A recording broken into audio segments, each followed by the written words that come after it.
मुगल दरबार में हलचल मची हुई थी। बादशाह अकबर, जो अपनी अक्लमंदी के लिए जाने जाते थे, ने एक चुनौती रखी थी। कोई मुझे बता सकता है? उन्होंने गरजा। आसमान में कितने तारे हैं? दरबारियों की सांसें अटक गईं। क्या सवाल था? कुछ ने अपनी दाढ़ी खुजाई, मानो गणना कर रहे हों। बाकी लोग खाली नजरों से घूरते रहे, अपनी अनभिज्ञता स्वीकार करने से डरते हुए।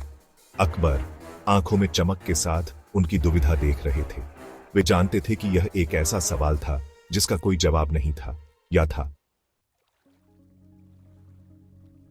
अपनी आंख के कोने से अकबर ने बीरबल की हल्की सी मुस्कान देखी। बीरबल, बादशाह ने मुस्कुराते हुए कहा, तुम खुश लग रहे हो। क्या तुम्हारे पास मेरी पहेली का जवाब है? बीरबल, जो अपनी चतुराई के लिए जाने जाते थे, ने झुककर प्रणाम किया।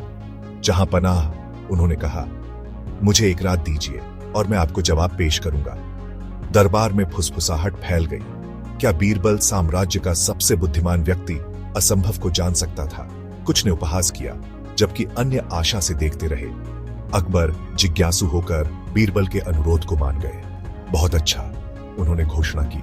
कल सुबह फिर से इकट्ठा होते हैं। Gap 2S। जैसे ही सूरज उगा, दरबार फिर से इकट्ठा हुआ। सभी की निगाहें बीरबल पर थीं, जो शांति से बादशाह के सामने खड़े थे। बीरबल, अकबर ने कहा, क्या तुमने आसमान में तारों की संख्या का पता लगा लिया है? बीरबल मुस्कुराए। उन्होंने कपड़े की एक बड़ी चादर उठाई और उसे ऊपर रखा।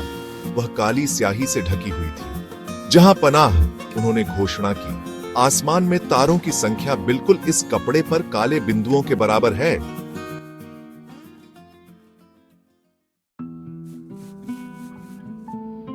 दरबारी दंग रह गए। यह कैसा जवाब था? कुछ ने बिंदुओं को गिनना शुरू कर दिया। जल्दी ही इस काम की निरर्थकता का एहसास हुआ। हालांकि अकबर जोर से हंस पड़े। बीरबल, तुमने हमेशा की तरह सबको मात दे दी। बादशाह का इरादा कभी भी तारों की वास्तविक संख्या जानने का नहीं था। उनका सवाल बुद्धि और ज्ञान की परीक्षा थी।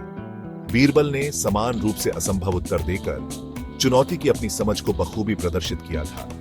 उस दिन दरबार ने एक बहुमूल्य सबक सीखा। असली ज्ञान सभी उत्तरों को जानने में नहीं, बल्कि प्रश्नों की प्रकृति को समझने में है।